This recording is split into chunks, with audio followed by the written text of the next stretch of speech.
talk with Aaron, which is called Pitching for Impact. But before, I'd like to tell you a little bit about our company.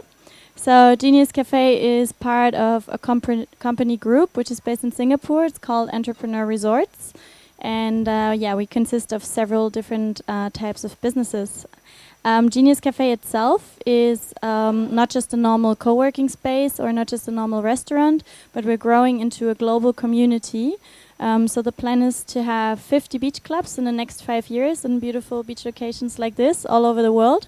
So then our members of entrepreneurs and change makers can actually connect in Genius Cafes all over the world, offline, at site, like this one, and then also online. It's going to be it is already an online community. And the second Genius Cafe just opened up in our Vision Villa Resort up in Gianyar. In that resort, that's another part of our company. Another thing we're doing is business accelerator programs, like iLab, for example, where entrepreneurs and change makers can actually participate in workshops and classes and learn about how to get their business to the next level and network with other entrepreneurs. So there's a lot of different things going on in our company. And please be part of it and become a member if you want to.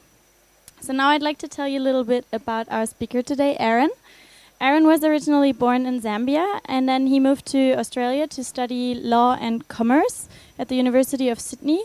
And while he was studying, he set up several successful businesses.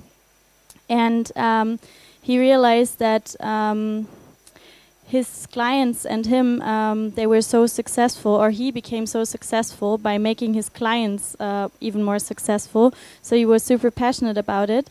And today he actually found a business group which is called the Leaders of Tomorrow Group. He's going to tell you more about this in detail by himself. And right now he's making an impact through his books that he publishes, his audios, videos, his workshops and presentations, and also angel investing. So please give a warm welcome to Aaron Mashano. Thank you so much for that, Ricky. I'm clapping for her as well. So welcome, guys. I'm really excited to be here. Who's actually heard me speak at some of the other workshops before, so I don't repeat my story? You're my favorite audience, of course. So it's always for me an honor to speak with young people. As you know, I created a dumb name like Leaders of Tomorrow for a company name. But I think it's really inspiring without getting into too much detail. But I have a son, and I remember clearly telling him what to do, and he never did it. Who has kids here? But then I started showing him what to do that I thought was the right thing, and he just followed suit. So having kids here listening in, absorbing, playing, I think it's the best way to teach. And it's very much about what we believe in Leaders of Tomorrow. So I really appreciate you coming and all the young guys and also everyone as well. So just to make sure we're all in the right place, today's about pitching for impact. Yeah, everyone knows that because some people are asking, is this about online Amazon? That is next week. And I think it's a great workshop to come to if you need to come. So just a couple of housekeeping rules. If you get a bit nervous through our workshop, because some people have a fear of public speaking, you can run away to the toilet. It's over there. But what we're going to do is make it as fun as possible. I've changed a lot of what I used to do in the past with this workshop, because I found that a lot of times I could share a lot of techniques and strategies of how I speak. But I found unless you have a personal experience yourself on how to create an impact based on who you are, chances are it's not going to really go anywhere. So I changed a lot of it. So we're going to do a lot more fun games in this round. But just to kick us off, just to give you a bit of a tempo of how I roll, I put this slide up on purpose because it's really funny. I used to be a people pleaser. I used to be a what? Good, you're going to be participating. I used to be a people pleaser. And it wasn't that I was trying to be a people pleaser. It's just in Africa, you're really rewarded for being a nice person and helping other people and being respectful and all these sort of nice stuff. You know, that's just how it is. So I did that a lot in my earlier part of my career. And it's funny, there was a guy who actually bumped into me, remembered me from a workshop I did 5 years ago. And he said one thing. It was a terrible workshop, so I hope it's better today. But anyway, so I used to be a people pleaser. And then I found out, though, along the way when I was building my business, that not everybody actually liked my business idea. Who's actually experienced that before? You say your idea, not everybody likes it, right? So I was complaining about this to one of my coaches back then. And basically he said that, look, Aaron, and you can write this down because it might revolutionize your life like it did mine. He says, look, Aaron, you have two choices. You can you can stand for something or fall for everything. It's really up to you. And I was really trying to people please my friends and relatives. And at that time I had a spouse and trying to make her love my business and love my career. Blah, blah. It didn't work. So he says, okay, I challenge you now just to be authentically yourself. Be honest about everything that you believe in. Be honest about what you like and what you don't like. And if you're the type of person, if I meet you with having a beer or something and you swear a little bit, just be that person even when you speak. And I was like, I can't do that. Toastmasters will kill me. In fact, they kicked me out. So, but here's what's so funny. I started doing that later on in my speaking career. And now I get invited all over the world. I get paid more money than most because people actually enjoy it. Not because I'm trying to impress them or shock them, but it's just because I think if I'm going to deliver content as best as possible to you guys, I want you to really hear it the way I would if we're just sitting down like friends. Is that okay with everyone? So some of you might hear the S word. Yes? Oh, you need me in the video. Okay, they're recording. Okay, it's not going to happen because I move a lot, but I'll try. So, yeah, I use the S word a lot, and sometimes I use the F word. And I know there's kids around, so I've already got permission from all the parents who are in the workshop. It's all good. But if your kids are not involved, please block their ears because I'm not going to change who I am. And the reason I also bring this up is I want you to start thinking about it for yourself. You're here for a reason. And I love this new slide I put in because I think we're all like a little router for internet. You know, we're booming out signals out there trying to attract customers. Is that right? All of us want a business that's successful? True? But imagine you're putting yourself out there and you have no password. What are the chances are someone's going to jump in and hack your system? You see what I'm saying? It makes more sense to have very good connection with the right person than very bad connection with 1 million people in your client base. Trust me on that. So food for thought. So what I would like to do now is just get everyone to stand up, even the kids if they want to join in. Go meet someone you don't know. This is why you have a name badge. And just send out a good intention of why are you here. So just say, hi, my name is Ed. I'm very good looking. And I'd like to meet Thomas. And Thomas, I'm here because I run a business and I want to be able to maybe get into public speaking. I don't know. Just one thing that you want to get out of the workshop before we start. So go mingle. We'll take photos of you, so don't worry about it. Cheers.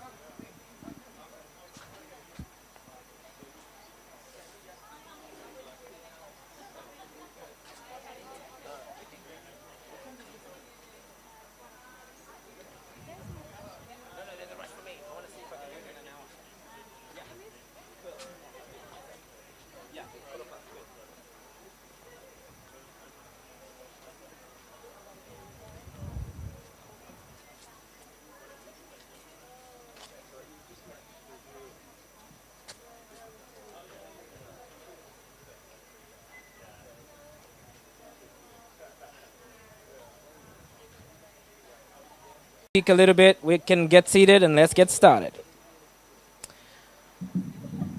Awesome, hearing multiple countries, multiple interests, that's nice. So who here met someone interesting? Please everyone put up your hand, otherwise it'll be like super awkward, yeah? Cool. All right, let's get into it. So, it's really, really nice to connect. And what you just did, believe it or not, is actually effective networking 101. I do a whole workshop on effective communication. And half the time people think they need techniques. All they need is just a different context. A different what? So you're going to get a lot of different contexts because you actually know a lot of what I'm going to share. Is some of you are just a little bit in your head and hopefully I can get you out and just get you having fun. So that's supposed to say what is a business builder. Ricky, I'm not sure what happened to our corners. It says what's a business builder. So we're actually going to cover how I think pitching connects to business because a lot of people just get into these things like Shark Tank, investing, I'm an angel investor myself. People pitch me stuff, fun. But they pitch it, I think, in the wrong way. So I'm just going to talk about why I think pitching is important, but not in the same reasons most people do or think it's needed, like just to show up on a show called Shark Tank or something. I think there's a little bit more to that. Next, we're going to talk about some marketing strategies, and I can guarantee you something I'm going to say is going to offend someone in the room on that section, but it's on purpose because there's just so many ways you can skin a cat, and I think some of us are so stuck in doing what everybody else is. Next is network building. We just did a bit of that, but we're going to do a couple little cool exercises that I know will just blow your mind on how simple they are, because believe it or not, I'm an introvert, and so there's some things I had to change in myself because a lot of what I do is actually just learned skill. It's nothing more than that. And a lot of business is a learned skill. Yeah. Next is great pitching tips. And then we'll talk at the end about, I put this in more in my workshops because I find people get motivated after my workshops, or they get excited, or they get more tools, or they get whatever it is. Or if you're like me who likes Tony Robbins webinars, you know, you walk on fire, you come back home and then you turn on the TV and before you know it, you're back to normal. So I'm more interested in what you're going to do after this workshop than I am during the workshop. So let's see if we can get some things warmed up. So here's just to give you a little bit of background around me, and thank you, Ricky, for the amazing biography. I often feel embarrassed by it because it sounds so cool. But to be honest, I actually don't think very much of myself in a sense that I think I'm a high achiever or anything. I think where I definitely brag and I see myself go, yeah, this is true about me, is I just have ridiculous work ethic. Ridiculous what? I just outwork people. And that's probably why I stay in coaching longer than most. It's not because I'm talented or educated or anything. And I think hopefully by the end of my little story, if you haven't heard it, I want you to think about it for yourselves, to go, if that crazy African guy can do it, I surely can smash it in my industry. That's my whole reason for doing this. So this is 2000. I actually came to Australia as a refugee, asylum seeker back in those days where you could barely spot an African anywhere. It was a very interesting time. My English wasn't that great. But like I said to you earlier, I was just so privileged to have amazing parents who just instilled in me this farm work ethic, because on farms there's a joke going around like the farm work is never completely done. That's so true. But when I worked on the farm and my father kept telling me things like, listen, Aaron, like I'll maybe clean up a bit of land. I was so young those days. And he'll say, hey, can you do more than that? He'd always push me to do more. I don't know where it is, but it just kind of stuck. So I feel very, very privileged that I had parents like that. Now, the reason I'm bringing that up is when I worked so hard on the farm, an Australian missionary called Mr. Solomon came and recognized my work ethic. Go figure. I didn't say too much. He just saw me working. And he says, hey, we'd like to support some people in this area. And we picked that kid, and I was one of them. And that's how I ended up getting myself into a really nice school. And from there, my whole life changed. But what Mr. Solomon made me promise at a young age, he says to me, Aaron, do me a favor. So many of us from World Vision help a lot of Africans, developing countries, etc. But our biggest shame is people get skilled and they never go back home. So promise me you're going to become successful, but promise me you're going to make a difference when you go home. I said, yeah, sure, but where is this scholarship going to take me? He says, maybe Australia. I said, yeah, sure, man, I'll do whatever it takes. Because I just wanted to get out. Who knows what I'm saying? You just want to get out and do something so different. You don't even know what we're committing to. But that's how some of our journey started. So that was my second mentor. But when I got to Australia, what I saw in picture was Skippy and kangaroos and the opera house. I didn't factor in there were so many white people. I was like, this is different. You know, I don't know if you felt that when you come to Bali, but it was so different. And I think I experienced culture shock for the first time in my life. I couldn't fix the machines. People were speaking in weird languages. They're like, how are you going? I'm like, I want to go by taxi. What do you mean? I'm like, no, how you going, mate? Mate, who's that? Bob's your uncle? No, my uncle is called Musonda. What do you mean by that? It was just confusing. Anyway, loved it. I can tell the whole story. I've got too many war stories for you. But long story short, guys, I was just ambitious. I was just what? I was just ambitious. I was prepared to do whatever. But here's the point I'm trying to make. When I got to Australia with this scholarship, two of my rich friends who were ministers' kids got to the same place I was. We handed in this little ticket to explain our situation. And basically two things happened. Number one, we were told Mr. Moffat had died. He had died of brain cancer 2 years before. Second thing we were told was our program got cancelled. So what would you do? This is 2000, a little bit before 2000. What would you do? So guess what my two rich friends did? They called mommy and daddy, packed up, and we're back in Australia. Back home in Africa. Now, I wish to tell you that I was courageous and brave and I knew I was going to make it in life. No, I was shit scared. There's the first S. And I just had no choice because I promised my mother I'd be sending $250 back home within 30 days. So here's some things to write down in your notes. The enemy of a great life is a good one. I can teach you pitching techniques today. I can coach you like Tony Robbins. But the fact is, if you're coming from a good background, you're coming from a comfortable base, you know it all, you're not going to do anything about it. And that's my biggest challenge as a startup coach. It's not that people can't make it in business, they just quit. And they quit because they know someone, some country, some passport can bail them out because where they're going back is good. For people like us, there's only one place. It's called up because I know where I came from and trust me, I'm never going back. You understand? So my point about that quick story for you is that is so embedded in pitching because pitching is all about getting out of your comfort zone. And if you're too comfortable, that is the enemy. You must pretend you have a crazy-ass story like mine, and you will get out of your comfort zone, and you will become one of the best speakers if that's what you want to do. But I can't do it for you. I can just show you where to start looking. It's called get uncomfortable. Is this hitting home for some of you? Because trust me, most self-made millionaires these days, it's so easy to be a millionaire. It's not funny.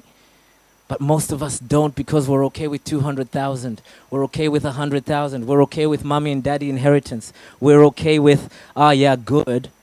She'll be right. Okay, I can go on. But you know where I'm going with that. But here's the thing. I had a dream. I had a what?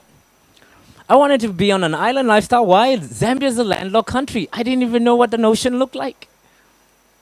I wanted to go in there, swim, and drink all the water. I didn't know it was salt. So the first time I saw it, it drove me insane. But I said to myself, you know what? I'm just going to aim for the most, or aim for the stars. And if I land if I land on the moon, that's pretty good for me. And that's pretty much what I said. So I set a couple of goals in a Tony Robbins workshop. And one of them was live on an island. One of them was own an island. The other one was make a huge difference. Because that's what I promised Mr. Moffat. So 2017, I went to a goal setting seminar, and I do workshops on goal setting. I actually think they don't work. That's a whole workshop. 90 minutes, come to it if you feel like it. But they don't work for many reasons. I set unrealistic goals. I was a poor kid who thought Africans are going to be poor forever, and I'm setting $1 million goals to achieve them before the age of 21. You know these type of goals most people set. But what an interesting book talks about is that you shouldn't set goals that are goals means to an end. For example, this is going to hit some chords. I'm going to become a lawyer because everybody gets respected as a lawyer. Then I'm going to make some money, and then I can marry that girl. And then I'm going to marry that girl. Then I'm going to get 2.4 kids. And then and then I'll be happy. Who knows that story? All of us should sign up if we actually have a degree. We all bought it. Yeah? There's nothing wrong with that. It's just the challenge we have. If when I ask those people, are you fulfilled in life? I can tell you on Monday morning, very few people can say abso-fucking-lutely. Yes? So my challenge to you is set fulfillment goals and stop setting cheap goals. What do I mean by cheap? Money is actually a cheap goal. It's a counter, but makes sense. I wanted an island lifestyle, but I set it at 21 because I thought it would make me feel important because I was trying to keep up with somebody else. But the reality is I wanted an island lifestyle because I love the freedom. I love the contribution factor. I love the fact that I can build 4 companies at the same time and nobody can stop me. I love the fact that I can connect with the Rickies of the world and every other person that gets pulled into Bali, and maybe we can do something to change the world together. That fulfills me. It just so happens I make money along the way. But that's an end goal. Does that make sense? So my question to you, if you're going to learn this pitching thing, is why do you want to? Is it because you're insecure? Is it because you think because everybody's on TED that you need to get on TED so you're going to practice with me? Is it because you think it's going to make you $1 million? Because if we don't get to the end goal, which for me is effective communication, you're going to be pitching very differently and you're not going to make the impact that you need. So food for thought. But my point is, in 2017, I now actually own 4 companies, but I'm too embarrassed to put up the 2 because I had to ask myself the question, do I want too many people to know how busy I am? But I'm not actually busy. It's just these 2 companies are important because these 2 companies make the largest impact in Bali right now. That one is an organic cold press business We help sustainable farming. I'm educating farmers not to sell their land for villas. I'm doing all sorts of crazy stuff. You might hear about it very, very soon. I'm doing some crazy stuff with the government at the moment. But I love what I do. And it's got its challenges. The other company, as you know, is about coaching startups to get more results, get more traction. But the reason I'm doing that isn't for the money, guys. The reason I'm doing that is I figured out entrepreneurs can actually solve all world problems. Think about that. That is the reason I do those businesses. So can you see I'll probably outwork most of you who want to be a coach? Because some of you are doing it just to pay your bills. I'm doing it to change the world. You see the difference? I just work. There's just no end to it. It's not obsessive. It's not imbalanced. It's actually called work-life integration. There's just no difference between having a chat with Ricky and having a chat with my girlfriend. No difference. Because I am the message. And if you want to know, that's where it starts when it comes down to making an impact. Because the only thing I can actually sell you guys today on is my personal experience. Nothing more, nothing less. I'm not here to convince you about anything. I'll give you techniques. But guys, I hope you can feel. I hope you can feel. I hope you can feel that this is my life and I will do this till I die. And that's where the content comes from. You understand the difference? It is a huge difference. I don't need papers. I don't need to be perfect. In fact, I swear a lot and I still get paid a ton of cash for it. Okay, it's insane. But if you're not getting what I'm trying to tell you there, you're not going to understand that the best pitches come from trial and error. They don't come from technique. And I've just been doing this for the last 20 years, but I had to do it to sell cabbages so that my family can survive. That was my first pitch. When was yours? You understand the difference? There's a great book, I'll recommend it to you later. It's called Mastery by Robert Greene. It talks about investing 10,000 hours in whatever it is that you want to be great at. I didn't say good, great at. And I'm sorry, the download app doesn't work for that one. You got to put in the hustle. You got to put in the time. Okay? So, as you can tell, you're in for a treat. Because I'm not going to say things some of you might not want to hear, but I'm just going to tell you my truth. It doesn't mean it's perfect, doesn't mean you have to apply it. Whatever doesn't apply, throw it away. But like I said, I'm here for the kids anyway. The rest of you are just surplus. So, let's talk a little bit about what a business builder is. Because who here actually... Okay, so you missed my masterclass this morning. But I keep things simple. I'm a 5-year-old in my head. I think in business there's 3 stages. Write that down. It will save your life. There's only 3. Nothing complicated. The first stage is called infancy. Now, she's not an infant, but you know the difference, those of you who have kids. Infants have different needs to an adolescent, correct? And an adolescent has very different needs to a mature human being. True? So imagine if you're getting coaching from an executive coach who's run a big CEO, badass company, from a mature business. Trust me, you're going to fail as a startup. Absolutely fail, because what works up here and the problems they have are completely different to the problems you're going to face as a founder. So, beware, mother bear, where you get your advice. That's my point.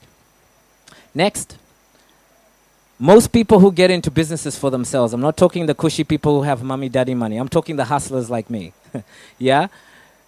You got to know what you're in before you sell anything.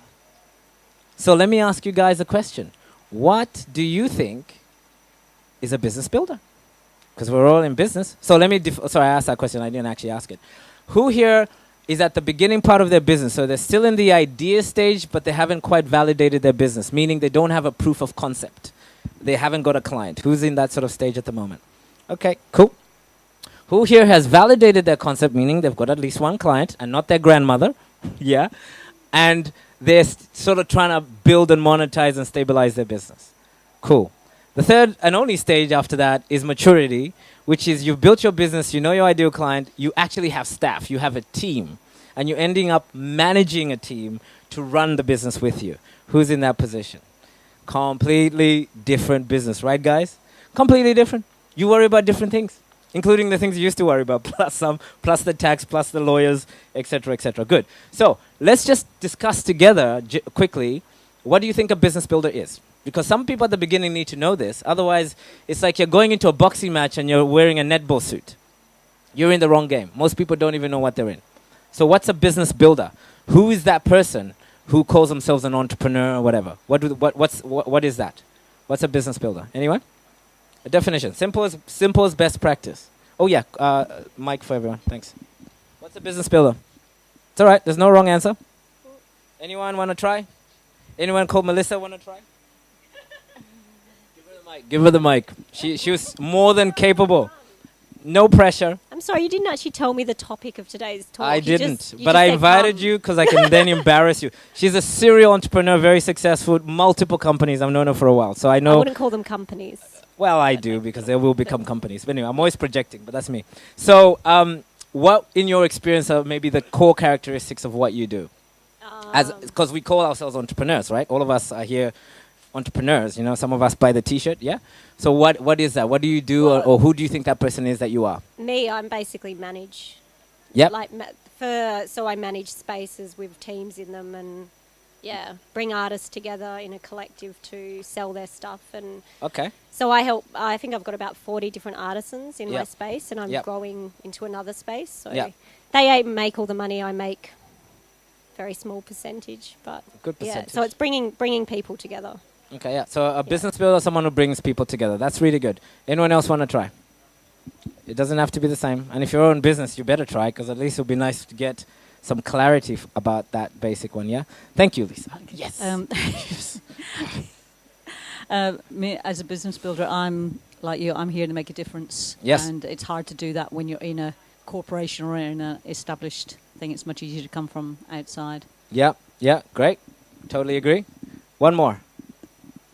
Someone who makes a difference, someone that brings people together. Anshu? Somebody who creates products. Yes, someone who creates products. Fantastic. So, I don't know if you've...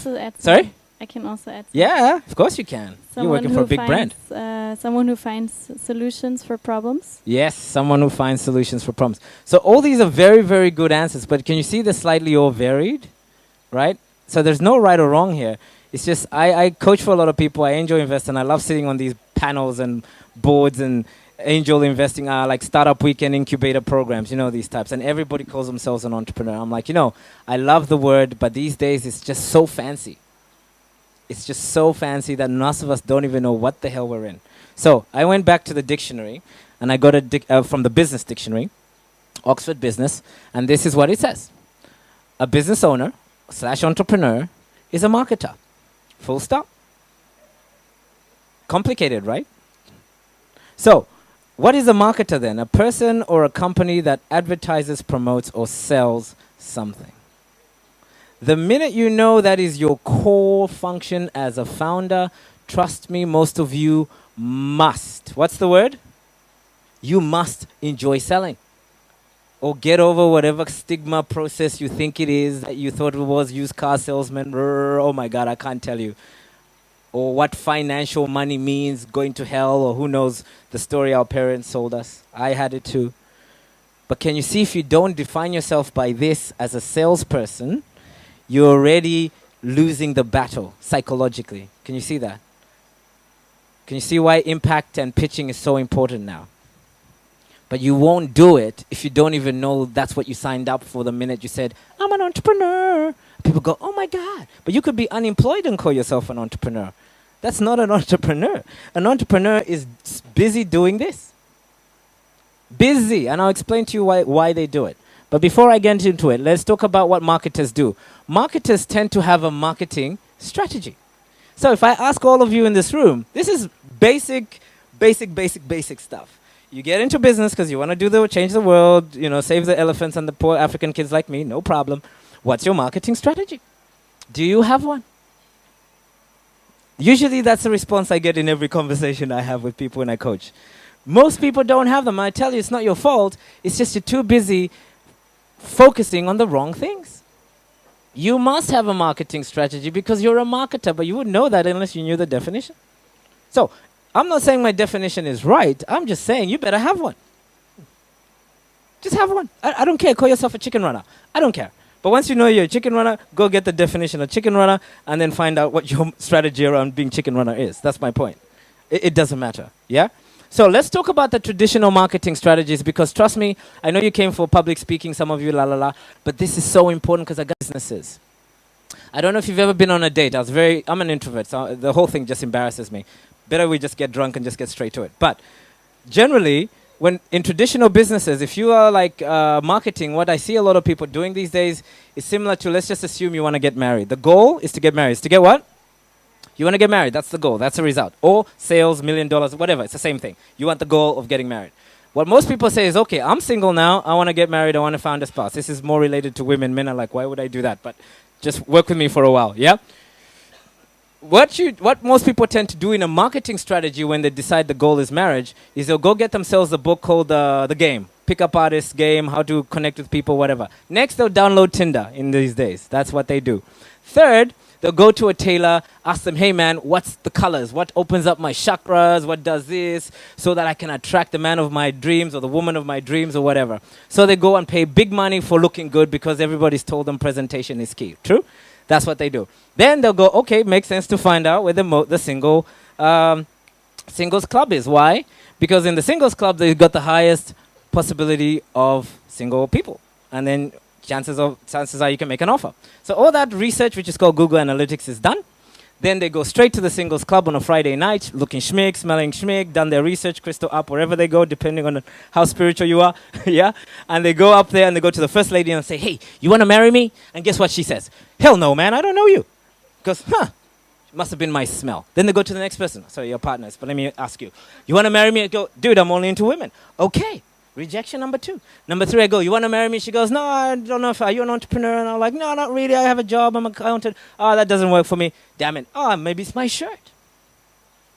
You spend $10,000 going to every single place everybody's going to, but the fact is, that's the traditional marketing model. Why? Because it focuses on interruption. It focuses on what? Interruption. What is interruption? Interruption is TV, radio, newspaper-based expensive design, billboards, customers, promotional messages to do one thing, persuade someone to buy. Which is, you want to marry? Yeah, nothing wrong with that. I'm just trying to tell you, it's been like this for a long, long time.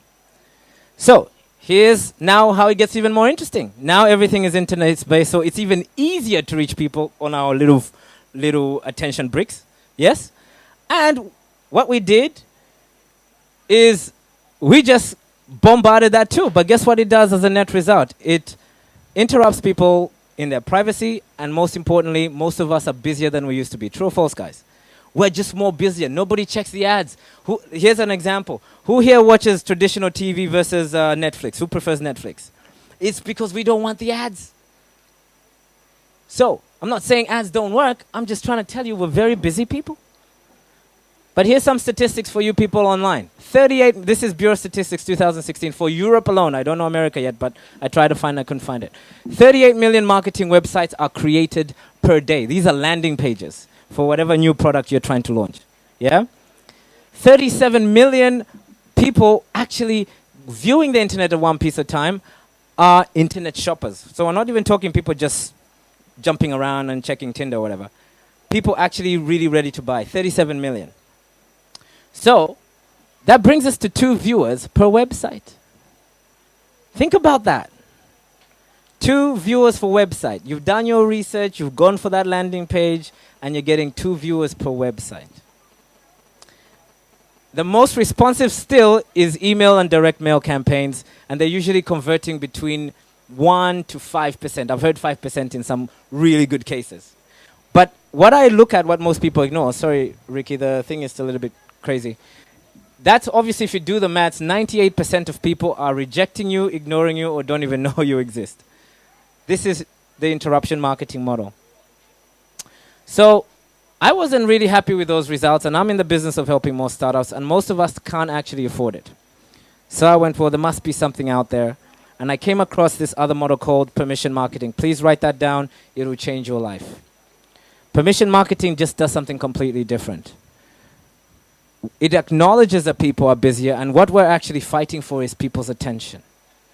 But number 2 is we're treating people with respect. I'm not going to ask any of you to marry me today because I don't even know you're in the market. But we need to still disrupt you somehow, and this is what's going to come back to pitching. But here's the 3 criteria I'm always looking for. Number 1, anticipation. What's the word? People actually who want to hear from me actually want to hear from me. If they don't, they don't. And that's good. Number 2, it's personal. I have nothing to offer someone who doesn't share my personal interests. Number 3, it's relevant. Who here is an entrepreneur of some sort? You all put up your hands. Guess what? That's when I started talking. If you weren't, I'm like, you're here for something else. There's the door, buddy. Next week, next year. Why would I waste your 90 minutes? It doesn't make any sense. I don't need to ask you to marry me on the first day. But here's what's interesting in most of our marketing platforms, guys. We're converting 70%. That's, if I do the maths right, that's, 7 out of 10 people actually respond to us in some way positively, and 35% of those people do something about what we sent. Think about how different that is. Who's ever heard about permission marketing before? Okay. I meet so many people who've read the books. My question is, are you implementing it in your business as a strategy or not? This is the problem. It's not ideas is a problem in this day and age, guys. There's too many of them. You can Google everything I just told you. But execution is an underutilized resource. Yeah? So, who's the man behind it all? Well, for me, I found this information through Seth Godin. But listen to this quote. Selling to people who actually want to hear from you is more effective than interrupting strangers who don't. So, what's my point? Stop selling. Stop selling. You're wasting money. Give it to me. I'll take it and save my African people. It's not very effective.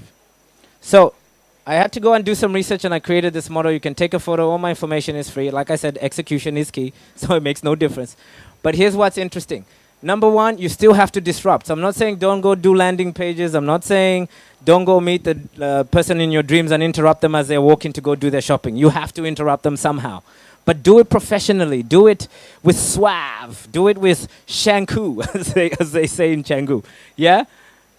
Because you need their attention. But once you have it, please move to the next step as soon as possible, which is gain their permission.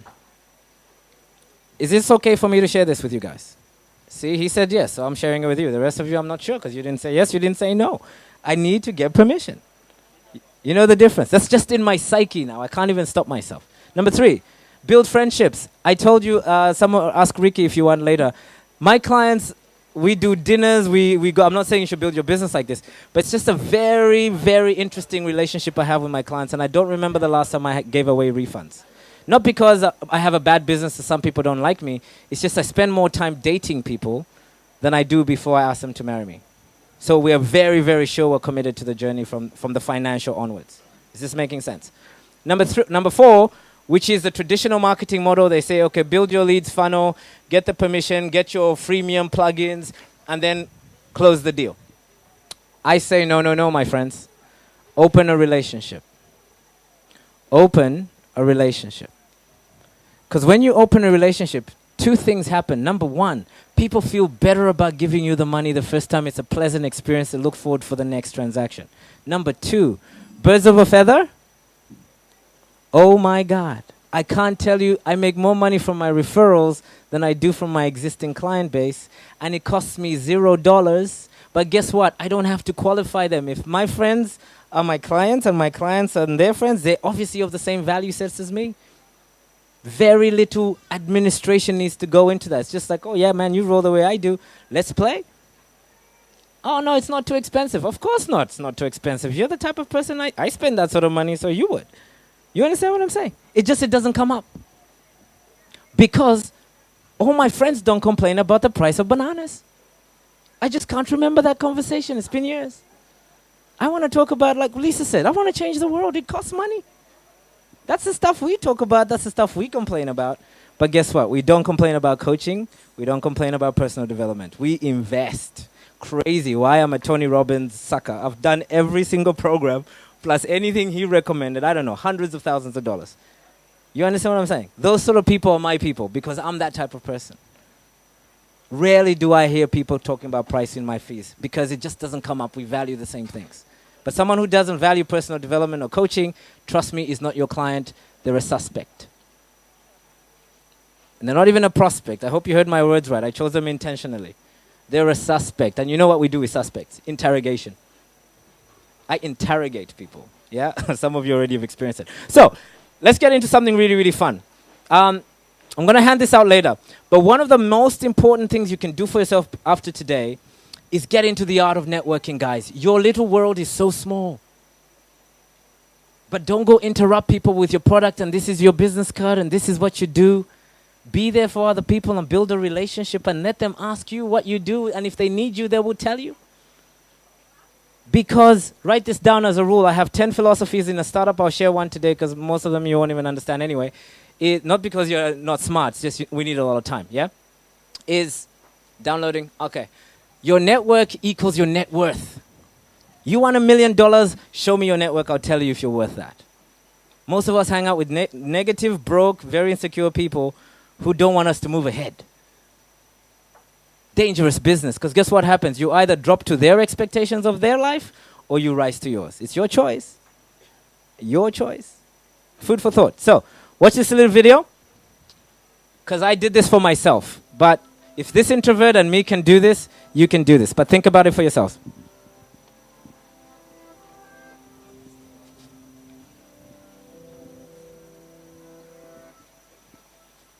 That time again. You need another internship to bolster your college applications. Last year, you worked at a local art museum, helping organize their collection and giving tours to visitors. This year, it's going to be much more difficult. You want to work on an organic farm across the country in California. That's your real passion. Unfortunately, your friends list of contacts doesn't include organic farmers. The same for your parents' group of friends. They want to help you, but they simply don't know of any internships in agriculture. The school counselor, she just laughed. To make your farming dreams come true, you're going to have to press beyond your strong ties, people like your family and closest friends, and try tapping into your weaker ties. Weak ties are a broader network, your friends of friends of friends. They're important because they have access to resources that your strong ties don't have. This works in both directions, by the way. You have access to resources that they don't have. Let's say most people speak to 3 close friends on a regular basis. Each time you reach beyond the next degree of contacts, you have access to 3 more people. Like a tree that branches out 3 times per node. So you can look beyond your closest circles. During the last family get-together, didn't you hear that your aunt's friend studied lighting with a nature photographer on the West Coast?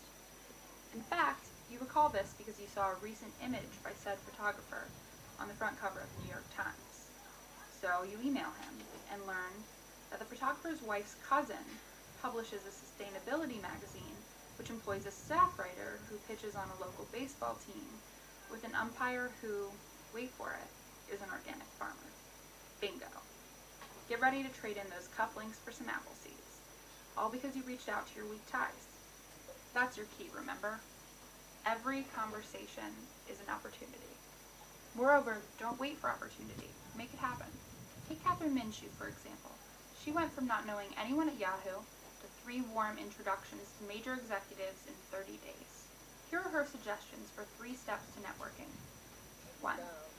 Always say yes to invitations, even if it's not clear what you'll get out of the meeting. Many of Catherine's most productive relationships resulted from a meeting or call without a clear agenda. 2. When you want something, broadcast it to everyone you meet. That doesn't mean you beg everyone for help as soon as you meet them, but talk about what you're trying to do. Be excited, ask for feedback, and try to get them excited too. 3. Show up and often. Be at the forefront of others' minds when opportunities arise. You don't want to be that person who only shows up when he needs something. Be the one that people think of and want to reach out to when a new opportunity presents itself. So while networking may not be the most intuitive, or even for some of you introverts, the most comfortable skill, it's a helpful tool to have as you think about getting a job, going to school, or most importantly, learning from others. Cool. So, yes, I'm glad you asked, Lisa. I will give them to you. So, who could hear in her tone she was quite an introvert? Yeah? She does amazing things on YouTube. And I made it so simple because I'm also coaching kids now and doing all sorts of weird and wonderful things. You have to get it at a simple level. So my question to you that I want you to take away from today, because you may never remember the crazy African speaking to you, but I want you to think about one thing. What are the 3 things about why networking is important? Who wrote down the first one? Yep. What was it? Oops. Always say yes to invitation. I can't tell you in Bali how many people in Sanoa say Canggu or Ubud is too far. Guys, we came from the west with traffic jams. I have no idea how people get so precious here. It's insane. Insane. Particularly because, like I said, you're breaking the number one rule in startups. Your network equals your net worth. Some of you are hanging out with low net worth people, and you want to become a millionaire and you don't even have the chance to go up because it's raining or it's whatever, or there's too much traffic, or I don't know, it's a co-working space and I only go to yoga barn. I don't know. I just don't know. I say yes 99.99999% of the time, and it usually is a waste of my time 98.99999%. But the 0 point whatever that was is worth millions of dollars to me and is still paying me today because I met Tony Robbins, I got coached by him, and here I am talking to you. One person. And that led me in just like, boom, completely different direction. I would still be farming in Africa. Mr. Moffat completely changed my life. You heard my story. Don't underestimate this skill, guys. It is huge. So, let me give them to you because some of you didn't think it's that important. Number 2, when you want something, broadcast it. Guys, most people just don't know how to ask for help. I don't know if it's a Western issue. I don't know. It's ego trips. I don't know. Me, I'm like, shit, stuffed up, need your help. Who can do this for me? But guess what? In return, I know I'm going to show up for them and twice on Sundays. But I do that anyway. I've been doing that my whole life. Most people come to me when they need something. It's usually money or a favor or coaching. Trust me, when you get to my level in business, you can smell them a mile away. And guess what I say? I'm busy. I'm not busy. I have more time than most people. It's just I block times for myself to do my meditation. Yeah. Still busy. But I can't tell you how many successful people are thinking to themselves, if only you just showed up, said hi to me at least 6 times before you asked me for the one favor. Most people, it's usually straight away to the favor. It's like a bank account. You're empty. You can't withdraw what you haven't invested in. Think about your network right now. Same thing. So, show up and show up often, like I said, because trust me, if you guys start thinking and I'm indoctrinating you, who's the number one startup coach? Who's the number one startup coach? I show up for startup workshops. I've done I don't know how many this year. Over 365. Do the maths on that. That is a little bit crazy.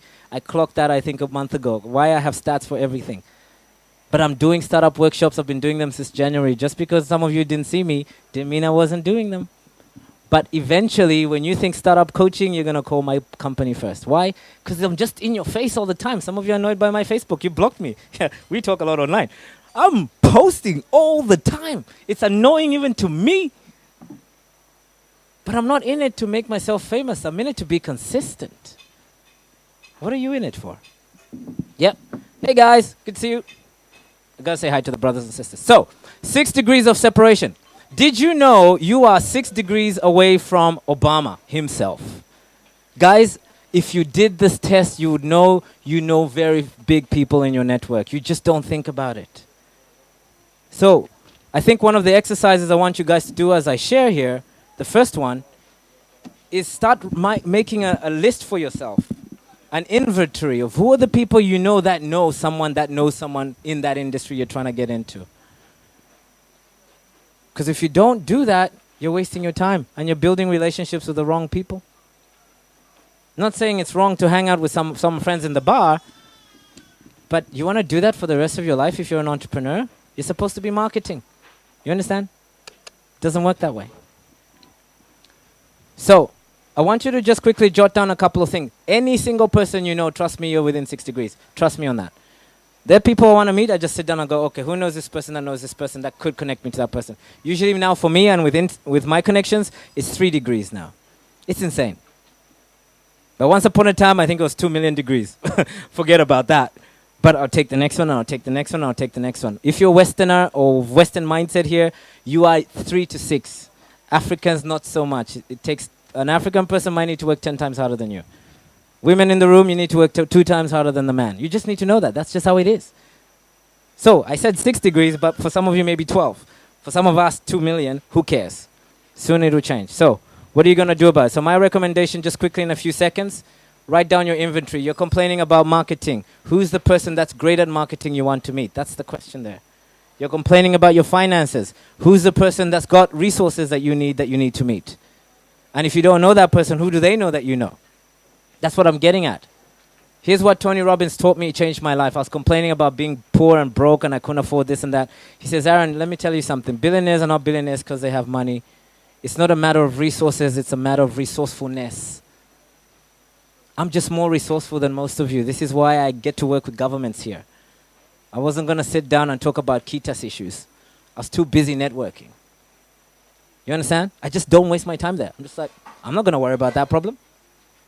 On my passport, if I can do it in 2.5 years, you can do it in 6 months. Trust me, I'm on the Afghani terrorist passport list. It takes me hours to get anywhere. Yeah? You can do it. So, think about that for yourself. So, let's talk about pitching now. So, let me give you some benefits because some of you are not convinced. I started with networking, but trust me, networking is a style of pitching. Did you hear me?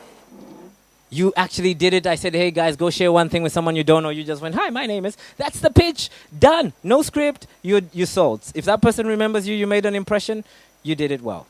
So that's my question to you. Who here remembers the person that introduced themselves and said whatever they said about why they were here today? Who remembers their person? Good. Don't embarrass yourselves. The people didn't put their hand and go, I don't remember the person's name. Or it doesn't matter. But there's something they did that made an impression on you. That was the pitch. It's not what's coming out of my mouth that you're actually listening to. You're feeling what I'm saying. Yeah? Who knows what I'm saying? That's the pitch. Don't get stuck on the words. It doesn't mean anything, and I'll show you that later. So, here are the benefits of the real pitching. Number one, it's an amazing confidence builder. I was an introvert, the shy kid who never got the girl in my high school. I'm not the person who's famous and cool in the photos in high school. In fact, I try and burn all of them. I was that person, but I just made a decision. I made a what? Be a leader. Full stop. That's it. So I looked at all the guys who were cool, and I just started doing what they did. Just like that. And over time, I don't even know the difference. Number two, here's what's so funny about public speaking. It's feared more than death, statistically proven. So if you want to launch your business and get the right branding, get out there and start speaking. People will automatically give you respect because they don't want to get up on stage. You automatically become an expert. Think about what I just told you. This is like a hack, but it's so obvious. People miss it because they're trying to get on TED. Best thing you can do to get on TED is get on TEDx. Before that, just start talking at a co-working space. You know what I'm saying? Oh my goodness. Anyway, my suggestions. It's cheaper that way too. Learn how to handle the inner critic. Guys, I still have this little voice in here saying, Aaron, you can't do it. You're born this, and this person told you, and your girlfriend said you're a loser, and your ex-wife thinks this. Oh, I got divorced. I didn't tell you that. Been homeless. Didn't tell you that. It's still there. I'm still the homeless bum smelling like crazy. I still get insecure in front of audiences. I don't know if you saw or if you looked at my arms. I was still like, at the beginning. I was just trying to be cool. I was shitting myself the first 30 minutes of this conversation. Yeah? But I just know if I stick at it, that voice just goes like, shit, it's just not going to listen to us again. Once that happens, boom, I'm in my power. Like right now, I'm very comfortable again. But that took me 30 minutes. Once upon a time, it took me 30 years. So what am I saying? Start today. Next, learn to communicate. Don't impose. There's a big difference between effective communication and talking at people. We're all taught to be so intelligent because we got degrees when all you need to do is just ask great questions. That's all you need to do. I just had a great conversation with my next deal coming up. You hear about it on Facebook. Crazy project. Insane. And I was talking to this guy for 2 hours. I just asked him questions. I know everything about him. And then at the end, he sent me an email says, hey, Aaron, you're a very interesting person. He never asked me a single question. Think about what I just said to you. Yeah? Food for thought. Here's my point. Just learn to screw up and have fun. Guys, some of us, particularly spiritual people in this room, you're so fucking serious about being spiritual. There's such a big ego trip around it. When was spirituality supposed to be perfect, actually? Yeah, I'm talking to some of you in this room. Good. I'm spiritual too, but I was on such a high horse. I find the most egotistical people are not even business capitalists, spiritual people. Oh my God. Amen, sister. Praise the Lord. She's with me. Oh my God. Guys, I don't know what a chakra is. You can see it on my face. Talk normal language. Yeah, but you're just not enlightened enough. What do you mean? You just read Eat, Pray, Love 6 weeks ago. You know, I'm digging here, but that's the point I'm trying to make is people are so stuck in trying to be perfect, they're not spending the right time connecting. You need to connect with the audience that you're talking to, and if you're so spiritual, you should be holistic. You can say shit sometimes, and oh my God, amen, and you know what, I'm going to have a beer and a burger, and I'm a vegetarian. You know what I'm saying? The whole thing can all happen because who cares? If you're trying to connect and change the world, you got to reach everybody. Last time I checked. Is this true or false? Yes or yes, guys? I don't know. Am I talking to myself? Are they here or am I talking to myself? I don't know. I have some old ladies who scream louder than some of you. I don't know what you're doing. Yeah. Guys, be present. I'm here for you. I don't have to do this. You know what I'm saying? Can you feel that I'm here with you and I'm really giving it 100%? Who feels that?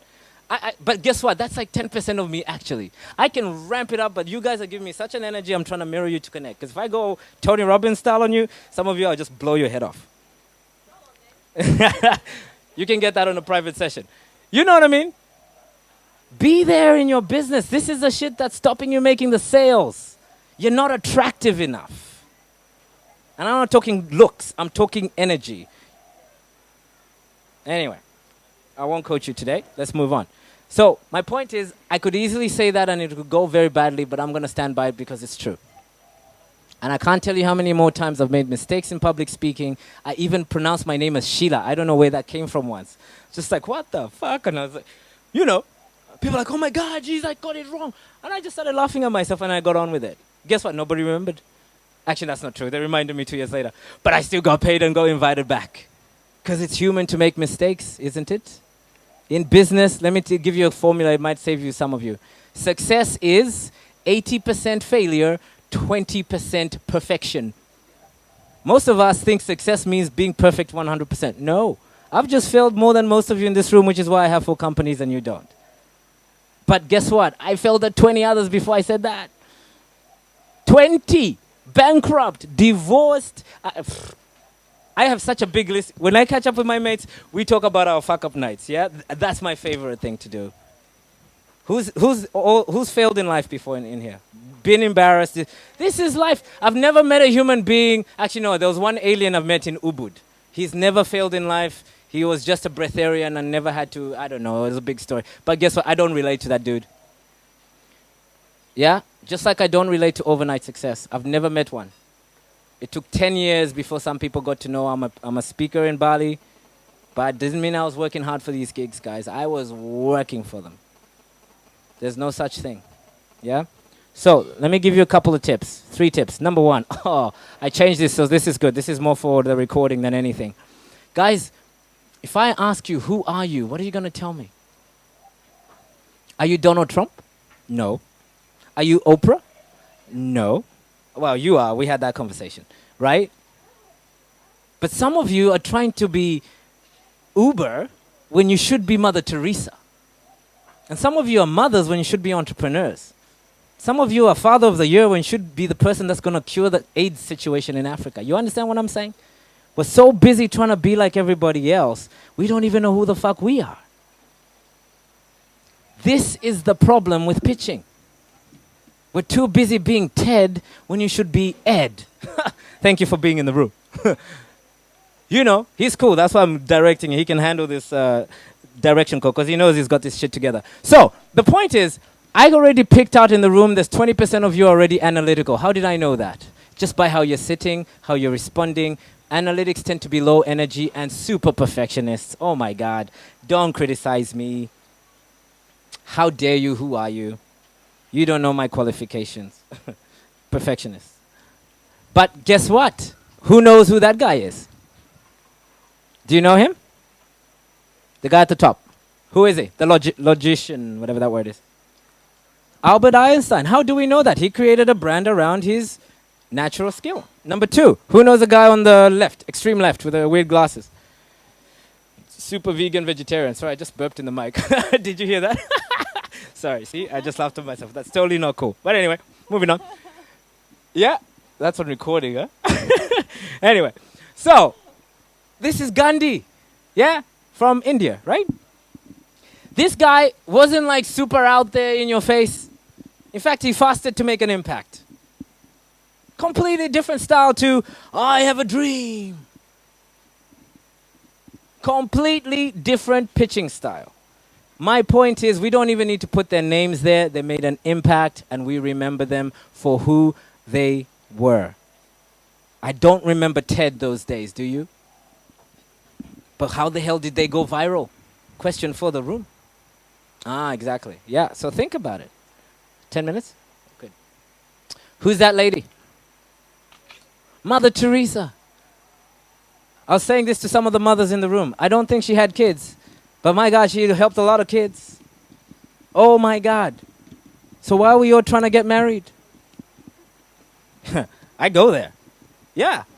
I'm divorced. I'm really jaded and fucked up. Exactly. But why were you all trying to get married? It was so weird to me to get married and get divorced and go, I actually didn't want to do that. It was the weirdest experience I've ever had. But nobody forced me. Nobody had a gun to my head. There's a great book by... oh my God, I just met him. Anyway, he owns Mind Valley, Vishen Lakhani. Boom, there it is. Code of Extraordinary Minds. It talks about the culturescape. You didn't create your name. You didn't even say you're white, black, or someone else did, and you were born into that system. It's so strong you don't even know what you don't know, that you want, that you don't want, but someone told you needed to want it to feel important. Oh my God, don't get me started. Just read the book. But most of you read it and go, oh, that was very interesting. Yeah, I'll write a thesis on that. I live that life. I just went, fuck this culturescape. I'm going to create my own rules. Yeah, rules, bullshit rules. Who said I needed to be black, therefore means I'm poor? Who said you're a woman, therefore you can't be Oprah? Who said because your family are poor, you can't be rich? Who said you're not an entrepreneur? Who said? You understand? Goosebumps. I'm like a freaking wild lion when someone says, you know what you should do, Aaron? Just give me that sentence. I will eat you. Literally.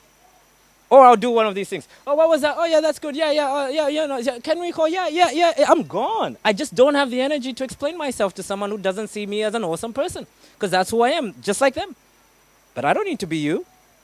And guess what? You don't need to be me. As they say, be uniquely yourself because everybody else is taken. I'm so bored of the same people I meet all over the world. It's boring. And in entrepreneurship, guys, you have a gift. You can be whatever the fuck you want and get paid for it. That's what I love about this game. Nobody in the banks asks me if I'm black, white, or Mexican. They just say, Mr. Mashano, nice P&L. What would you like? I like that game. So, watch out for the bullshit rules. Oprah, the lady on the right, entertainer. Loud mouth, talking, big as life, good for her. Some introverts make her feel small. She goes like, hey, man, this is me. Take it or leave it. So, you people who are too chatty, be chatty. It's not my style, because I'd rather watch a movie. But hey, if that's who you are, be that. But my question to you is, are you building your business around your strengths or your weaknesses? Yeah, that's why you don't like administration. Exactly. I will crush it. I love my numbers. I'm an entrepreneur. Love numbers. I'm dyslexic. Don't give me words, give me numbers, give me pictures, flip, ideas. That's why I coach. I'm in my natural talent. I don't have to explain myself here. But when I was trying to be a good lawyer, as you saw in my bio, I was the worst lawyer in Free Hills, Australia. Worst. I think they even put a picture of the person they'll never employ again. Probably no other African will ever work for Free Hills. You understand? I was terrible at marriage. Terrible. But I'm a great partner, I think, to someone who wants to grow with me. A totally different commitment level. But I had to define that for myself. What's that got to do with business? Everything. Because you got to get home to someone and explain yourself. But more importantly, you got to explain yourself to the person in the mirror. And some of us don't even know how to do that. Okay, I better move on. So,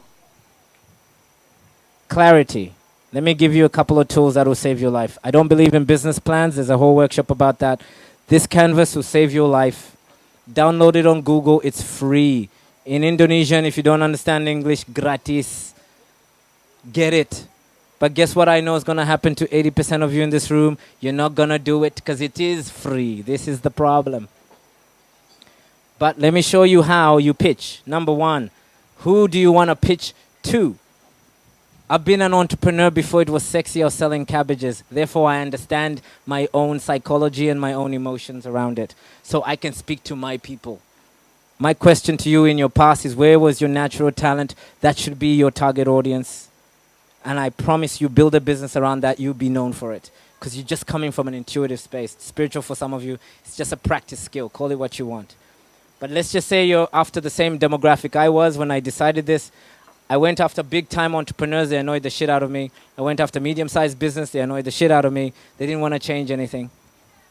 And then I went after entrepreneurs who just didn't believe in themselves. I remembered my story. And I said, man, you can do it. No, but you don't understand, my business not viable. You can do it. No, you can do it. Okay, I can do it. Boom. Why is that? Because you just need results. Most people in startups don't get results. This is why they fail. Number two, they're just confused. They're focusing on the wrong things. They're pitching the TEDx when they should be pitching Lisa. You understand? Number three, inconsistency. Guys, I've never seen a professional in the athletic world, which is the closest to entrepreneurship, I think, that doesn't have a coach. Have you? Gold medal level? Anyone made it to gold without a coach? So I find that just very curious, why some of you don't have a coach in business. Here's what you need to write down and reflect on. You can't see the picture when you're in the frame. I think I'm pretty shit hot, but I still get my ass kicked by someone who sees something at a higher perspective. It saves me $100,000 a year just to do the right thing. Trust me on that. Because no one in my circle will tell me what to do. They're too busy kissing my ass. So who is that objective person in your life? That's the person, and it's not your partner. Your partner is there to support you. Don't try and mix the two. My partner is a relationship coach. Can you imagine? We try coach each other, disaster.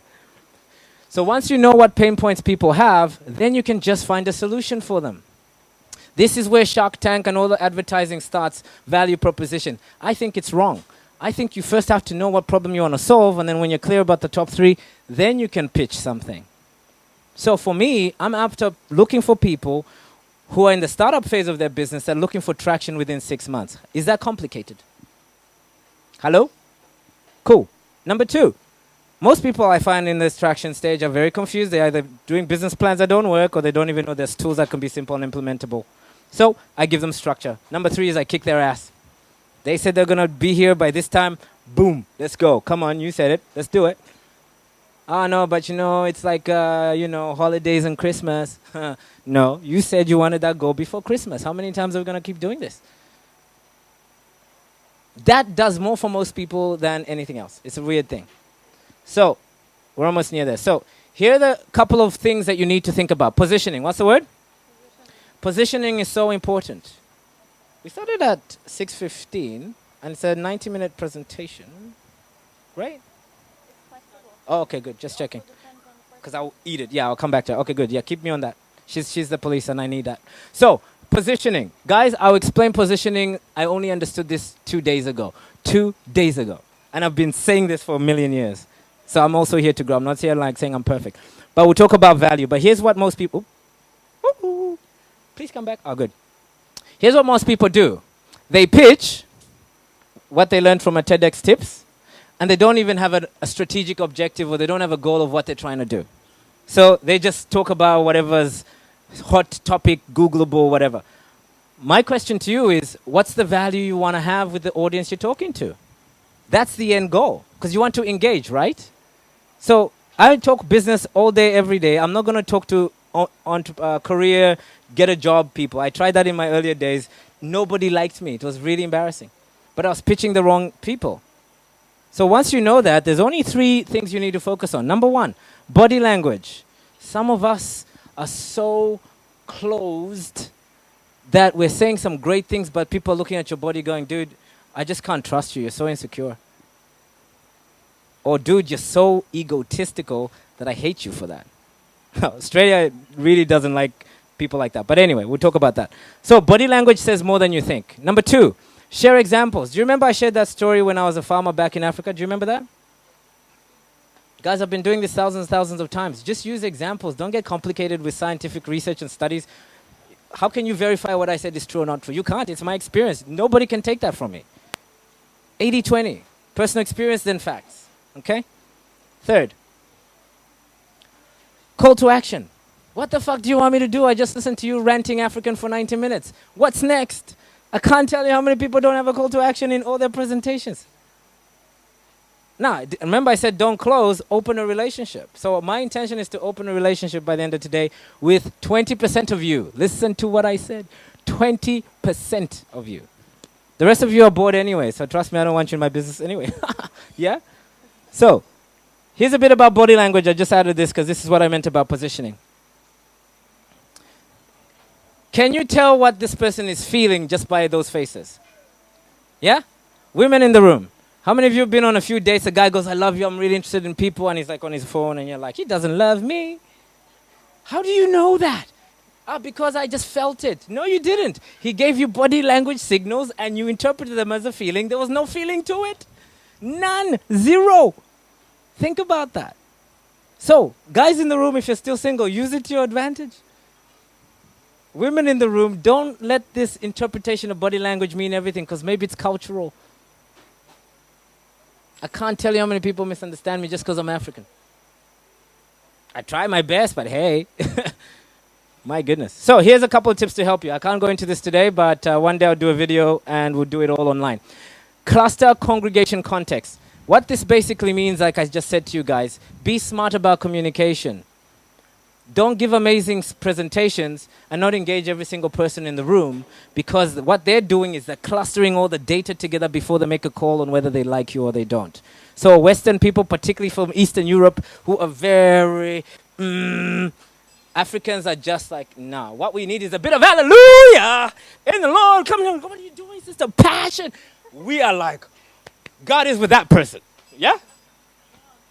Europeans are like, whoa! But try the opposite. Oh, man, it's just not going to work. So like I said, have a goal to engage your audience. Smile, guys. It's not hard. Do you know it's less energy to smile than it is to frown? Women are going for Botoxes. Just start smiling more. Seriously. There's just not enough joy going on. Force it on and you'll be amazed how it actually works. Close body. I can see already some of you in the room. When you're that way or this way or this way, it's already messed up. You've lost the game. You're closed. You're closed. Men in the room, wide open, talking to a woman. That's not too attractive. Even though you want to show your tools, beware of the context. Okay? That's what that means. Closed or open. People are making decisions on that. Next three. If it wants to come. Please read it. Millions of years of neuroscience, genetics. You think you're logical, you're not. We're totally creatures, we're mammals. We respond there. And you got to pitch to that first before you really help people up here. Is this helpful? Guys, it's huge. I don't have time to do the workshop on this, but I really want you to just maybe take the photo and know there's about 9 areas. And it really helps when you want to connect with people. Just mirror them. If they want space, give them the space. If they want close, give them close. If you're not comfortable, just communicate it. Hey, is it all right if I just stand here because I really feel a good connection, but I just feel more comfortable? Whatever. It doesn't matter. Own it. Okay? So here's the goal. The goal at the end of the day, guys, is please stop pitching for a sale. Pitch for the next step. Pitch for what? Just the next step. What does that mean? Win another date. Just sell the next meeting. That's the other word for it. Spin selling says it that way. So what I want to do quickly is get everyone to go back to the person you spoke to before. And I want you to do a couple of things. We don't have time, but I'm just going to share this with you as a workshop in a roundabout way. Is go in there with that person that you spoke to earlier. And your goal is to say these words. Are you ready? This will change your life. First conversation is in the middle. My ideal client is... Look at that. Not, you know what I do for business? I'm a lawyer, and you know, you should get my card because you know what? You should. My ideal clients are startups who want to change the world, are prepared to do some work, and prepared to follow 6 fundamental steps that takes about 6 months to get results. But those are my ideal clients, and they're usually women. So guess what? Some of you men already know you're out. But isn't that liberating to know I'm not trying to sell Ed? But Ed might know a woman that just fits my demographic. His brain already goes into search mode. I can't tell you how many referrals I get. Because I know my ideal client. Do you? Some of us want every client. You're in trouble. I don't. I think others should go to Tony Robbins, Les Brown. I don't care. But my clients, once I meet that criteria, we smell each other. It's like Sixth Sense and past lives all smashed in together. It's a connection unbelievable. Time just disappears. I don't even have to follow a program. It's just like, okay, let's do this. So go to that person that you don't know, that you met before, and think about your ideal client. If you don't have an ideal client, make up one. And if you don't have one, think about a date you wanted to go on or the person you wanted to. It doesn't matter. Just make up something fun. But I just want you to get used to the language because it's a little bit awkward. Because imagine if I met Lisa for the first time. I said, hey, Lisa, how are you? Very well. Great, Lisa. Listen, what do you do? Where are you from? I wish we had a mic. Yeah? So we're on real time. I like Lisa, by the way, in case you're not figuring that out. She's been giving me some good vibes. So this is why I'm here. It's a safe zone. Yeah? It is safe. Sit down here. It's See? safe. You see what I mean? When you get a connection, you don't need words. Anyway, continue. So where are you from, Lisa? Australia. Where? Port Hedland. Okay, I don't know where that is. It's a 2-hour flight from here. Oh, nice. Halfway between here and Perth. What's your business? I help people turn their challenges into opportunities by making change fun. Fantastic. Well, she's practiced that. That was good. I like that. So here's my point. Do you see when you meet someone random, you talk, and then finally it's, what do you do? That's where that kicks in. So what she said was good. Now give it to me again. I'll get to that point again, and then I'll say whatever I said. I said, oh, well, my ideal clients are. Then think about that client that does it in a fun way you've enjoyed. Give me their demographic, yeah, their characteristics. So, Lisa, where are you from again? Australia. Oh, cool. So what do you do again? What's your business? I turn people's challenges into opportunity. Pause. Same words. I'm not changing you. I'm just giving you a different experience. Yeah. So what do you do again? And you go, oh, my ideal clients are? Oh, sorry. Yeah. No, it's all right. No, it's all right. Yeah. Go on. So, Lisa, what do you do again? My ideal clients are millennials. Millennials? Yeah. Oh, interesting. Guess what? I already went into a database in my head of all the millennials. I don't even know what the fuck she does. I didn't know the first time, I didn't know now. True? Guys, be honest. Mm-hmm. The first one she gave us was very broad, very nice, but you don't know what they do, and that doesn't matter. That's my point. But our brains are designed to search. So give people a guide to search for what you need, and it does two things. I don't feel she's trying to sell me. Mm-hmm. This is the thing with business cards I don't like. Here's my card. Why are you giving me your card? You haven't even qualified me. I don't want your card, and you're wasting paper. I'm an environmentalist. You're pissing me off. You know what I mean? So it's so weird to say as a response, hey, what do you do? My brain will already go like, what? But it will also go, what? Oh, millennials. What sort of millennials? Millennials who are frustrated with the establishment. Establishment? What does that mean? Give me an example. Oh, just they don't fit in. They have a different way of life than we do. Okay. And they're just looking for something different We in do. life. So I'm not a millennial. Is that what you're saying? You see what I mean? But I'm in already qualifying her business because deep down she doesn't know it yet. I'm a helper. I have network 101 in my head. My brain constantly connects people. That's just what I do as a person. She meets one of me, she'll get 100 clients. But this is how you find these type of people, because naturally they start asking more questions. Like, oh, because I'm like, hey, wait, okay, I've got 100 people, then you just nutted it down to millennials. So what does millennial mean again? Millennial. What's the age group or age range? The age isn't quite as specific as the attitude. Okay. Attitude. That's interesting. I'm into attitude. I read a lot of books. What's attitude? What do you mean by that? Oh, just the attitude of there's got to be more to life than what my parents and grandparents. So like have disruptive, lived. innovative, Pretty much. buck the system, pretty much, freedom. Yep. Braveheart's my favorite movie. Did you know that? You see where I'm going with that? Now, are we connecting or are we connecting? But what does she know about me? Nothing. What does she know about me? Think about that. What does she know about me? Nothing. Nothing. How do you feel about me, though? Sorry? Yeah, but guys, for the people that are interested, this is what I'm trying to get down to, is it's not a thinky thing, it's a connection thing. Yeah? So, what did you feel about me when I was asking you all those questions? Because I'm just trying to tell you, most of us in this room are so busy selling, we're not asking questions. Yeah? So go on. Okay. So we'll finish on this, yeah. You were interested about me?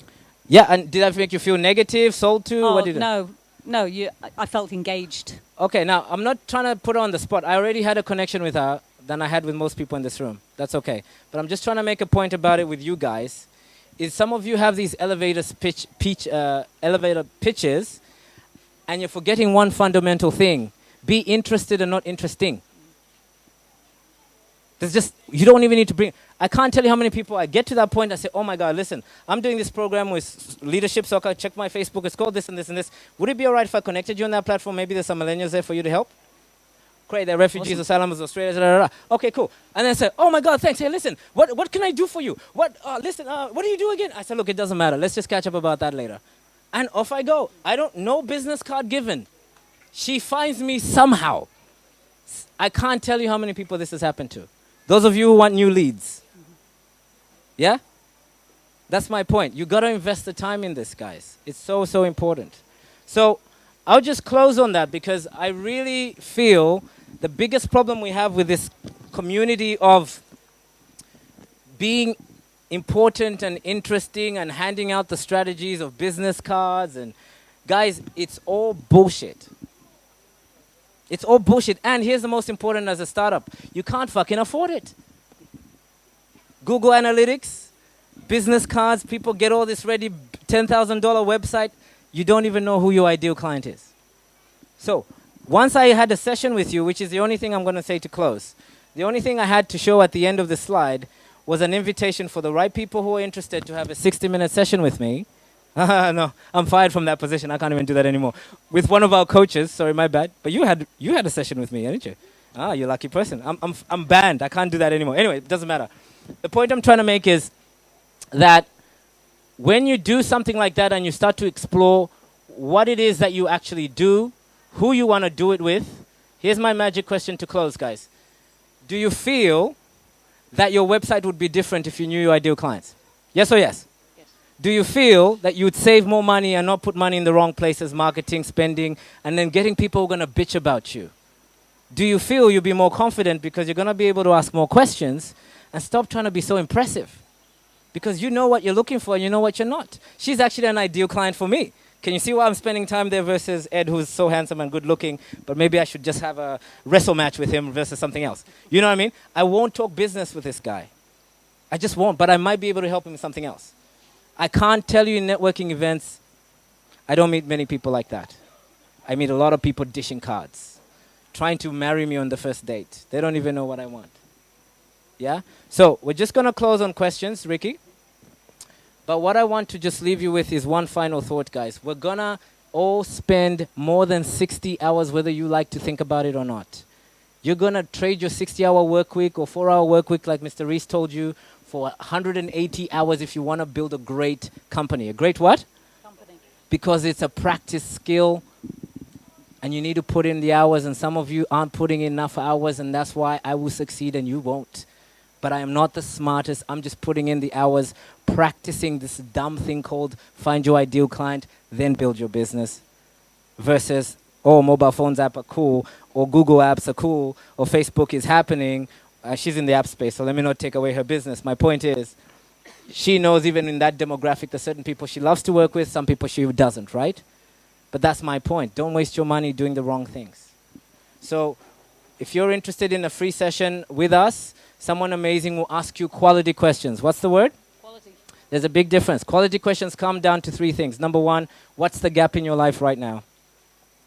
Are you doing too much or are you doing too little? That's number 1. Do you know who your real problem is, or you think someone told you what your real problem is? But once you find out that problem, there are only 3 recommendations. I want to save you guys some time. The people that we're looking for have 3 problems. Number 1, write it down because you'll remember it. Are you confused about where you're at and what you need to do next? That's problem number 1. That's cheaper to do. It's very easy. We just give you a couple of questions. Number 2, do you have a proof of concept in your business? What does that mean? Not that you have a lot of clients, but you know who your ideal client is. If you don't have a proof of concept. Yes? Fair? That can take 3 months. Easy. Third thing is traction. Traction has 2 things. Number 1, ability to acquire new clients. I can tell you most of you don't even know what a marketing strategy is. But number 2 is ability for your business to have infrastructure to grow sustainably. Uber has a problem about that right now. Who's heard the news? It's not just about making money in business. It's about growing sustainably. So if you have problems in those 3 areas, that form is worth filling in. If you do not, save the ink, save the paper, don't waste your time with it. So that will be sitting somewhere. I'll put it over there. Just come and talk to me later. But right now, maybe we have time for 3 questions. But what I want you to ask me isn't about what's smart. It would be really nice to go, you know what, Aaron? I'm going through this problem right now, and this pitching thing pissed me off because you took too long. But I think if I can implement this part, it will really make 80% of the difference in my business out of all the bullshit I shared. If you can narrow that down before you leave today, you will go change the world.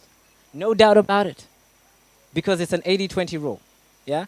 So who has a question specifically that they think I can maybe clarify or address around something that they think will make a significant difference in their business? That's a better way to nut out the philosophical chats, yeah? Just one thing that you think can really help your business, but it needs to be simple to you as well and simple to us to understand, and I'll clarify it and hopefully I can help you. Yeah? I think that's easy. Just three questions and I'll wrap. Because this went into a bit of a deep session, but we can continue. I enjoyed that. No worries. Yeah, I We enjoyed have that. That was some awesome. time for questions. Yep. Any questions? Don't be scared. Come on, you all sat here for 90 minutes. That's a long time. Yep. You just said you're banned from talking to people. So who is that? Banned from talking to people. What do you mean? What do you mean? He's a friend, by the way. So don't. He's here for. Oh yeah. Ah yeah. You're banned, Paul. You know that. Paul and I go way back. He's been to a couple of workshops. I'm not saying people are banned, but guys, please, everyone in the room, let's be honest. We're all grown-ups here. What's more important than time doing what's most important to you? What's more important than that? You understand what I'm saying? Some people just book sessions because they want to, and it's like buying a bag. I'm not taking away from anyone who wants to book a session. It's just online you can do so many courses. This is maybe an anti-sell, but I like to slap people around because, guys, we're so busy. We're so busy, and some of us have children, yes? We're not even present for them because we're so busy trying to do stuff. So my goal in life is to actually clarify with people the difference between priorities and activities. So I'm just trying to save people. Paul was right to ask that question. This shouldn't be another activity. This could change your life. It did for me 5 years ago. But my coach was the toughest I've ever experienced, but he helped me ask honest questions. This was the biggest changing point in my life. So it feels a bit damp, but I think it's okay. It's just I want us to really be clear with ourselves that if it's not for you and you're not feeling it, don't do it. That's all I was trying to say about it, yeah? So I think Lisa has a different type of question because you want to change the world. So I'm going to phrase it because I'm actually excited about her. No, I'm excited about everybody, but we have a conversation, yeah? But in your business with these millennials, let me ask this question to all of us who want to do good in this life. Are you finding monetization a challenge? Yes. Okay, so let's have a discussion if you want to. But guys, the session is finished. You can go home, take your kids, go eat. We're done. But I'm talking to her because I may never see her again. But how did I know she has a problem with financial in the millennial space? Well, I'm here for a start. Sorry? I'm here for a start. Yeah, no, but how did I know? I just went, do you have a problem with the financial? I took a punt, yeah? But how did I know? How do you think I knew? Because millions know The demographic. Yeah? Is this okay? We're done with the session. I can do a whole coaching session. But yeah, that's good. See, let me think about this. Yeah. Okay. So.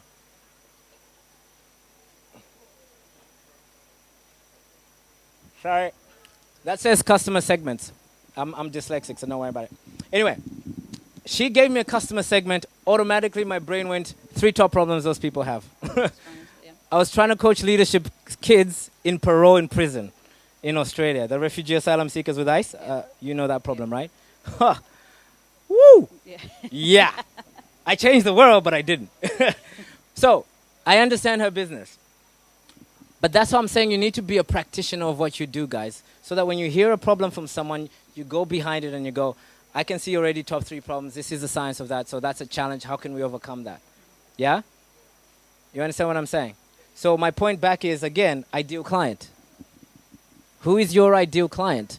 Who will help you, guys, most of you in this room who are having financial problems, 80% will go away overnight. You're not going to market to the wrong people. Yes? Can I just say something? Sure. My ideal client originally was women in their 50s to 60s who are either coming empty nesting or separating and finding themselves forward. Yeah. But what I found is that I don't have a client under 40 and half of them are under 30. Yep. And it's a very different stuff. I didn't aim to go in that it demographic took you at there. all. Yeah. That's where I found myself. So that is an issue that I'm having because Sure. my initial demographic was financially more secure. Yeah. In most cases. So yes, this is something that I hadn't anticipated because I'd set my plan. But the reality of it is, I'm like you. I'm very much about going with where. Yeah. There's the obviously a hardest. need for me in that field. So No, and you're in the right and space. I'm comfortable there. Yeah, I'm yeah, certainly yeah. comfortable there.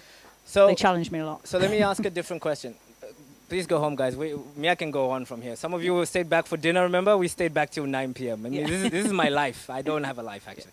But Me too. the reason I wanted to come back to the millennials is you get to start somewhere and you end up somewhere else. That's fair.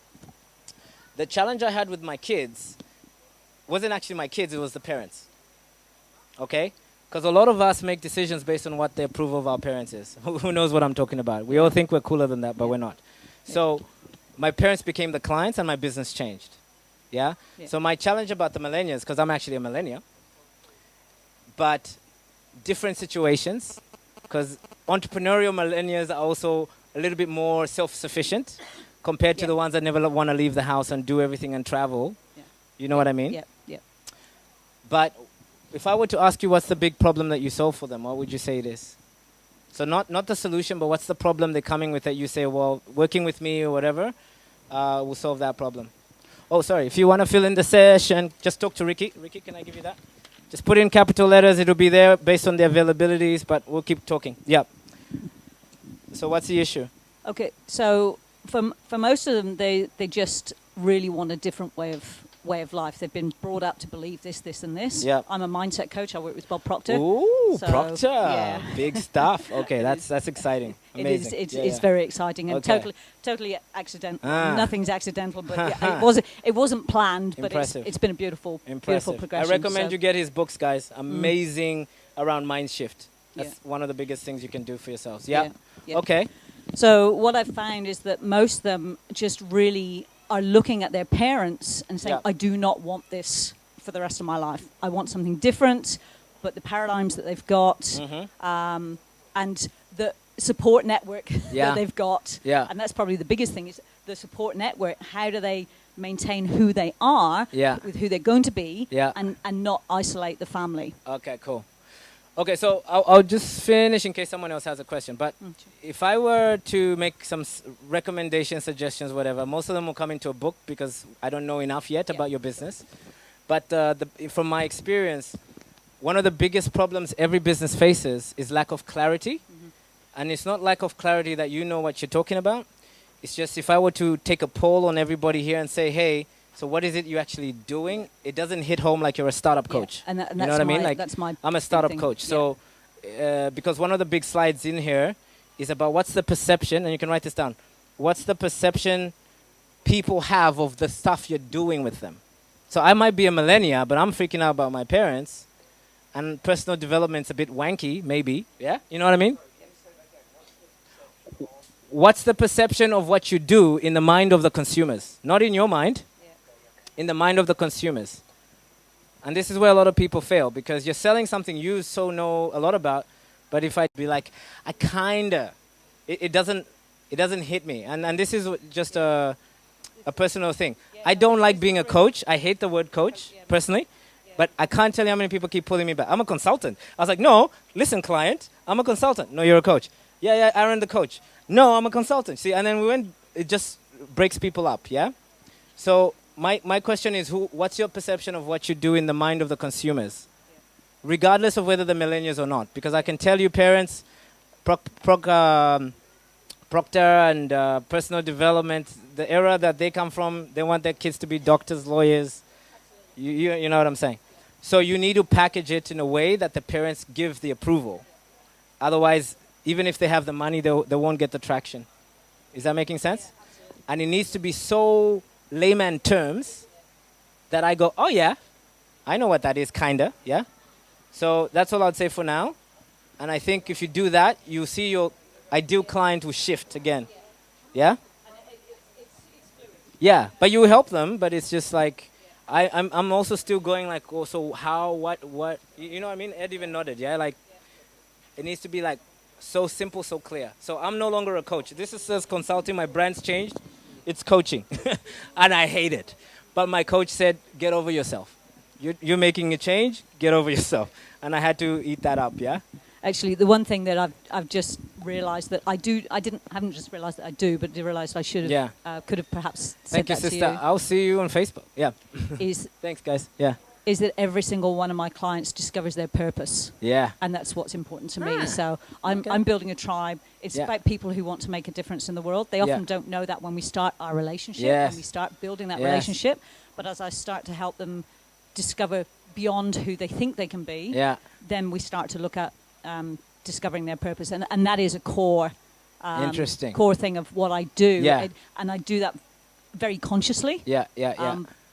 That makes sense. Yeah. So here's a quote, and if I see you again, it'll be awesome. If not, it'll guide your research. Yeah. Give people what they want. This is for everyone listening. Yeah. Give people what they want, and then educate them in what they need. Yeah. Because if you sell it the other way, which is what all of us do-gooders, it's like people are like, give me chocolate. No, you don't understand. Gluten-free is better for you. And no. You know, that's the same concept. So it took me a long time to get back to this. Nobody wants to. People love the spiritual and enlightenment, but most people don't even know that's what they need. That's right. So, but there is something they want, and I'm just dangling a carrot here because I know what it is. But like kids, one of my clients now is 13 years old. She affords my coaching, but I never sold her a coaching program. But she found where she spends the money elsewhere. And we connected the service to the solution, and now she makes $100,000 at 13. I mean, these are Bali kids. This is insane. Yeah. Was she here, Jaya? No.